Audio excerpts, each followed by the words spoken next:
తెలియదు కాబట్టి చెప్తున్నాను. ఏ విధంగా అయిందంటే మనిషిని ముందు భయపెడతారు తల్లి. భయం అనేది చాలా భయంకరమైన విషయం. అది ఏ విధంగా అంటే నువ్వు విగ్రహాన్ని ముట్టుకున్నావు అలా అయిపోతావు అంటారు. ఎవరో లేనప్పుడు ఏం చేస్తారా లోపలికి చేసామంటారు. ఎక్కడైనా గమనించారమ్మా? ఎవరన్నా అలా చేశారా? చేతులెత్తండి. ఏదైనా గుళ్ళో అందరూ ఉన్నప్పుడు లోపలికి వెళ్ళొద్దంటారు. ఎవరో లేదనుకోండి లోపలికి చేసేయమంటారు. మరి ఇప్పుడు కలిగే ఏదో అపచారం కానీ ఏదైనా ఎవరో లేనప్పుడు లోపలికి వెళ్ళినప్పుడు కలగదమ్మా? కలుగుతుందా లేదా? కలుగుతుందా లేదా? అప్పుడు నేను అన్నానమ్మా ఆ గుణం అక్కడే చేయలేకపోతున్నాను. ఎవరో లేరో ఇద్దరు వచ్చారు. అమ్మ లోపలికి వచ్చినప్పుడు ఏదో తప్పులు చేసింది అంటాను. అంటానమ్మా మరి అప్పుడు అపచారం రాదా? అపచారం వస్తుంది కదా. ఇప్పుడు తెలిసి ముట్టుకున్నా తెలియక ముట్టుకున్నా సరే ఏమవుతాము? కాకుండా కాళ్ళు.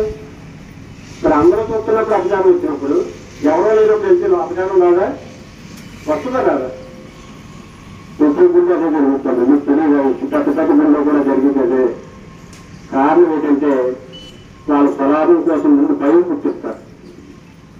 ఎందుకంటే మీరు బతకాలనుకోండి మీరు మధ్యలో పేటెట్టు కూర్చోవాలి. అప్పుడు నేనేం చేస్తాను? నేను సుఖంగా బతకగలుగుతాను. కానీ ఇప్పుడు మీరు కూర్చున్న నేల మీద ఆ నేలకే నీకు మధ్యలో నేను కూర్చుని ఉన్నానా? మధ్యలో ఉన్నానా తల్లి? కొన్ని గాలి ఉంది. ఇప్పుడు గాలికి మీకు మధ్యలో ఉన్నానా?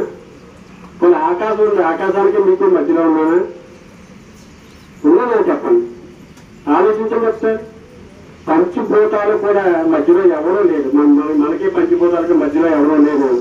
కానీ ఆ పంచభూతాలను పుట్టించిన భగవంతుడికి మనకి మధ్యలో ఇంకో మనసు ఇచ్చండి. ఆలోచించండి ఒకసారి. ఏం చేసినా మూర్ఖంగా వెళ్ళకూడదండి. దానిలో మనం ప్రతీది గమనించి వెళ్తాం అనుకోండి ఎప్పుడు చెప్తాను. ఎవరైనా వ్యాపారం మొదలెట్టారనుకోండి అది ఏం చేస్తారు?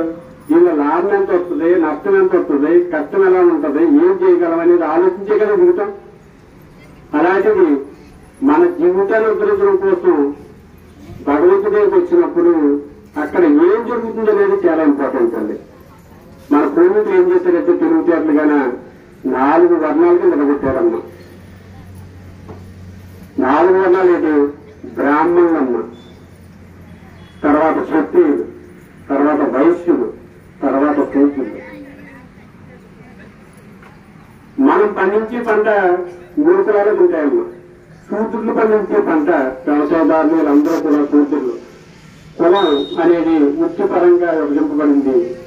మనం ఏం చేసామంటే శూద్రులు ఏం చేస్తారంటే అంటే కష్టపడి పనిచేసే వాళ్ళందరూ కూడా భూమిని కష్టాన్ని తన కష్టాన్ని అంతా చెమట కింద మార్చి చెమటని దానికి ఎరువు కింద మార్చి పంటలు పండించి తీసుకొస్తే ఏం చేస్తారమ్మా? వయస్సుడు వ్యాపారం చేసుకుంటాడు. వయస్సుడు వ్యాపారం చేసుకున్నాడు. ఆ వచ్చిన ధనానికి అధిపతి కింద ఎవరున్నారమ్మా? క్షత్రియుడు, రాజు ఉన్నాడు. వీళ్ళందరినీ మేనేజ్ చేయడం కోసం బ్రాహ్మణుడు ఉన్నాడమ్మా. అయితే అసలైన బ్రాహ్మణుడు ఎవరంటే అమ్మా